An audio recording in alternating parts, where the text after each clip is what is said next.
On the average, a woman spends about 7 years of her life menstruating. And for some, this might mean endless cycles of excruciating pain. This is what endometriosis may look like. And so today, we're going to be talking with someone who has been through the worst of it all. Join me.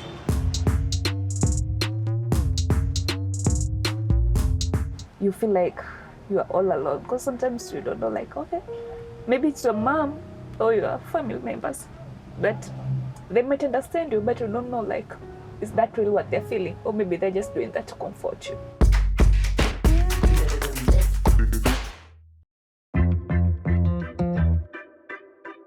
So in our safe space today, we're going to talk about a condition that affects roughly 10% of women in the world.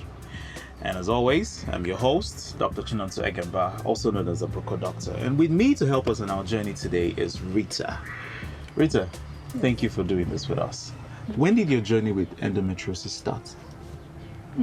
I think it's way back from 2014, though it was diagnosed in 2022, because I started to get the symptoms from 2014. Okay. Then I was trying, like, going for medical checkups, different consultations, but to no avail until 2022 when I had laparoscopy surgery. They discovered it was endometriosis. So what is endometriosis? It's a condition where the lining of the uterus, otherwise known as the endometrium, can be found outside the uterus. Was it a journey of going from hospital to hospital before you were told you had endometriosis, or was it just your first time you got to the hospital, and what led to that? Well, I've been in different hospitals, and like I've come out with different diagnoses. It's like the first one was hormonal imbalance, then the other hospital I was told that I had a mass on the uterus. The other one was like, they said like there was something like fluid on my uterus. The other hospital told me like I was fine. Like almost like 2 or 3 hospitals, the results were clear. There are some signs and symptoms that could help you recognize if it is endometriosis, although they are not specific to endometriosis. Usually severe cramps or pain during your period. You could also have blood in your urine or stool. You could have severe bleeding in between your periods or even during your periods. You could also have problems conceiving. Also, you need to understand that insanely painful periods are not normal. You need to consult your doctor. I used to overdose myself. Like I'll take so much painkillers, different medications, just to suppress the pain and try to maintain myself.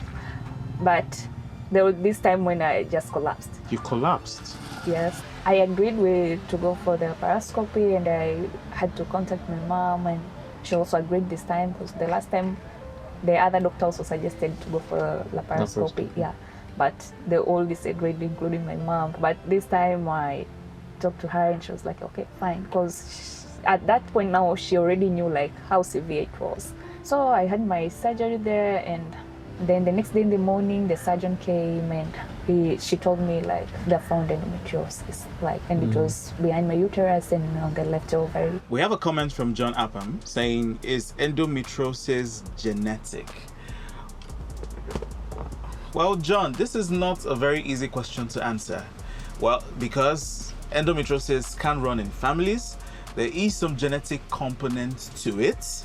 But however, doctors and researchers are still trying to learn more about this disease in order to find out what exactly causes it. What I just do is taking some medications again, and I'll do things. Maybe I'll spend most of the time resting. Very important. I'll eat well, though sometimes we don't even have the appetite, but at least some soups do for me. Like, yeah, but yeah, that's what helps me, like feeling a bit comfortable in that situation.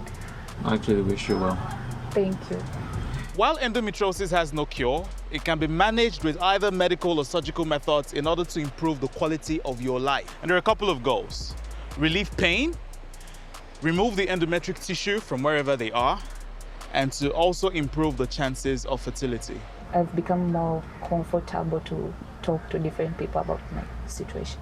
Maybe God chose me like to speak to other people more, to let people know about this more, because I don't want people to go through what I've been through. Like, it has broken me so much, and you feel like you are all alone, because sometimes you don't know, like, okay, maybe it's your mom or your family members, but they might understand you, but you don't know, like, is that really what they're feeling? Or maybe they're just doing that to comfort you. Thank you.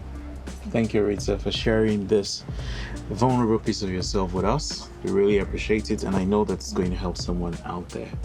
And if you're watching this and you suspect that someone around you might be going through this condition, share this video with them and they just might understand themselves better. I'll see you in the next one.